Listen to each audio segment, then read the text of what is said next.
When I was in middle school, a teacher had told the class that a man would go mad if he were to contemplate infinity, that infinity was beyond our comprehension, and he gave examples of where time begins and where space ends, and how if you truly try to answer those questions, that you would drive yourself crazy. My name is Josh Malerman. I'm the author of Bird Box. I'm also the lead singer and songwriter for the rock band The High Strung. To this day, I don't know something that matches that feeling. This is Bird Box. This is what it looks like.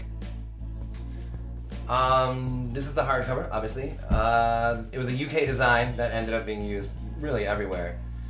And the falling birds here, the nose-diving birds, is pretty much the scene where the sky goes mad.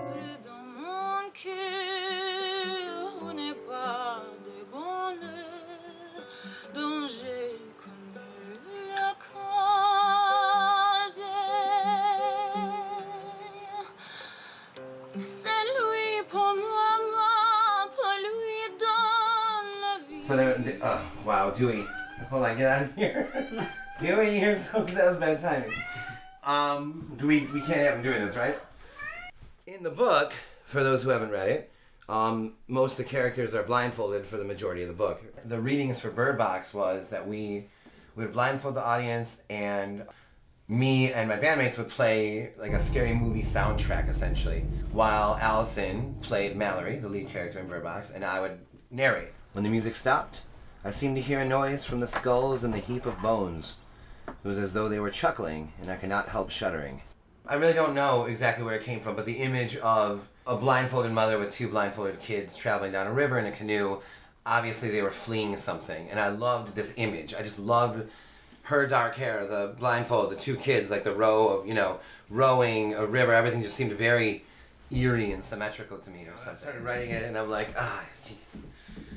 Well, what are they fleeing from? I don't know. And I'd write a little bit more, and not much. I was about 10 pages deep when I was like, oh man, what if they are fleeing from infinity? Because they can't look at it, they can't comprehend it, they can't try to comprehend it, or they will go mad.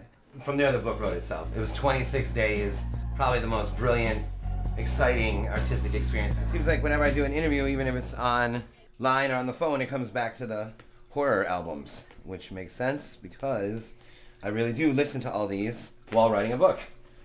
The collection has grown, I can't even look at it sometimes, it's growing so big. I think it's very characteristic of a horror fan to collect, when you like an author, you gotta have all the books. Years are going by, I'm writing other books, I'm writing blah blah, and I would post online, I finished a book today, 6 months later, I finished a rough draft today, I love this one, stuff like that. And a friend of mine from high school called me, and by this time I think I had written, it's 16 novels or something, 16 rough drafts, let's say. And this guy, Dave Simmer, he calls me, and he was like, hey, listen, I know a lawyer who represents authors. Do you mind if I send him one of your books? I see online that you're writing endlessly, I was like, whoa. But instead, I discovered that to choose between those 18 or whatever was, impossible. And not because I like them all, I do like them all, but it was more like, well, this one, that doesn't seem like the right follow-up. That one, that one's too short, or that one's crazy, And you start going through the list, the number 18 comes down to like 4 very fast. In my mind, I'm like, what's there to represent? I don't even know. What does this mean right now? Okay. Well, I was really excited that somebody liked it at all.